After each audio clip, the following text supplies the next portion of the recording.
কলকাতা। আর আজকে পেয়ে গেছি আমাদের প্রিয় দুলাল লাহিড়ী স্যারকে। স্যার আপনাকে তো সিনেমায় এখন আমরা খুবই কম দেখছি। তো ৯ বছর আগের সিনেমা যে সময়কাল, এখনকার যে সিনেমার সময়কাল কতটা বদলে গেছে কি মনে হয়? খুব একটা যে বদলেছে আমার মনে হয় না। ৯ বছর এমন একটা কিছু বিগ পিরিয়ড না। এই যে প্রায় ২৫ বছর হয়ে গেছে, ৩০ বছর হয়ে গেছে।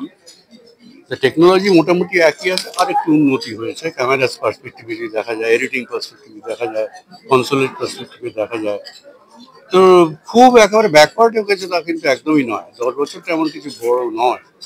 সুতরাং ১০ বছরের মধ্যে চিন্তা ভাবনাটা আমাদের আরো এগিয়েছে, এবং যখন ঠিক হলো ছবিটা হবে, ছবিটা আসবে, তখন নিশ্চয়ই তার ভেতরে behind the camera, behind the film আরো কিছু কাজকর্ম হয়েছে যেটাকে আরো অ্যাট্রাকটিভ করা যায়। যেভাবে গানটাকে করা হয়েছে কিংবা আরো অনেক কিছু করা হচ্ছে, সেটা এখনকার কথা ভেবে।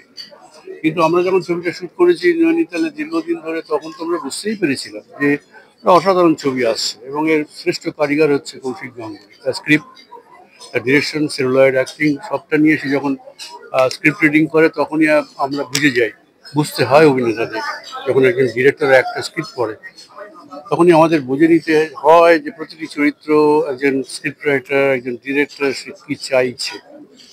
সেটাই হচ্ছে আমাদের প্রথম সোর্স, অভিনয় জানার, অভিনয় দেখার, একজন ডিরেক্টরকে ফলো করা।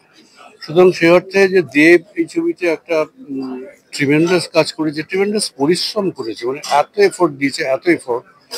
এই যে একটু আগে আপনারা শুনলেন যে আমরা তো, এটা তো আপনাদের শোনা কথা, আমরা তো চোখে দেখেছি যে রাত্রি ২টো আড়াইটের সময় উঠতো, সে মেকআপ নিয়ে খেতে পারতো না।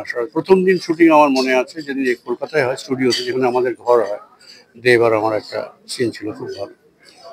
সেদিন প্রথম কৌশিক বললো যে দুলালদা, তোমার সিনটা আজকে যদি একটু দেবের সঙ্গে একবার পড়ো, খুব ভালো হয়, দেবও চাইছে। আমি অফকোর্স কেন চাইবো।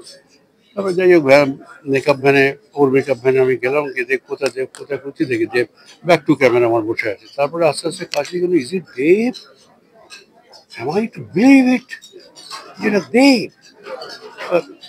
তার মধ্যে মুহূর্তের মধ্যে খানিকটা ট্রান্স কাটে, তারপরে সহজ হয়ে যায়, এবং ওই আমাদের সিনটা একটু আমরা সরগরম করি। তখনই বুঝেছিলাম যে একটা কিছু হবে, ধূমকেতুতে একটা কিছু হবে, সবারই হবে, কিন্তু দেবের একটা আলাদা করে কিছু হবে, সেটা বিশ্বাস করি। দর্শক দেখুক ছবিটা, যাতে দেখে, আপনারা একটু সবাই সাহায্য করুন যাতে সবাই ছবিটা দেখে। স্যার আরেকটা প্রশ্ন ছিল, সেটা হচ্ছে তখনকার যে দেব ছিল অ্যাক্টর দেব, এখন তো দেবের দায়িত্ব অনেক বেড়েছে, তখন ছিল না অত। তো অভিনয়টা কি তার বদলেছে, নাকি আরো বেশি সে প্যাশনেট হয়েছে কাজের প্রতি? ন্যাচারালি সে প্যাশনেট হয়েছে, সে এখন প্রডিউসার, অ্যাক্টর, সুতরাং তার প্যাশনেট আরো বাড়বে, দিনকে দিন বাড়বে। সে কিন্তু এটা বলছে যে আমি আরো ভালো অভিনয় করতে চাই, আরো ভালো অভিনয় করতে চাই, এরকম আরো অনেক চরিত্র চাই ভালো অভিনয় করতে। এটাই তো তার প্যাশন।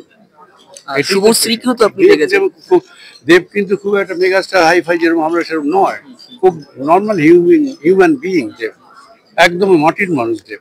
এবং আমি শুভশ্রীর কথাও বলবো, একেবারেই পার্ট, যাকে দেখা যাচ্ছে না, শুভশ্রী গাঙ্গুলি এবং দেবের যে জুটিটা, আপনি কতটা সেই সময় দেখেছেন শুভশ্রী গাঙ্গুলিকে পরিণত, এখন কতটা হয়েছে? ভালো, ভালো। এরা দিনকে দিন ডেভেলপ করছে নিজেদের। তুমি নিজেকে দিয়ে দেখো, তুমি ১০ বছর আগে ছিল, আজকে তাই আছো? নিশ্চয়ই নেই। সুতরাং প্রত্যেকটা মানুষ ডেভেলপ করে, দিন যত যাবে তত সে নিজেকে তৈরি করে, আরো ভালো হয়।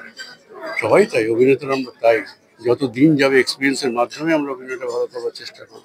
এবং এই ধূমকেতু নিশ্চয়ই একটা কিছু হবে, এবং একটা ভালো ছবি মানুষ দেখতে পাবে, ভীষণ ভালো ছবি। Thank you so much. উৎসবে, উপহারে, নিত্য প্রয়োজনে শাড়ি ও রেডিমেড পোশাকের একমাত্র ঠিকানা রাজলক্ষ্মী, হিন্দ মোটর স্টেশনের নিকটে।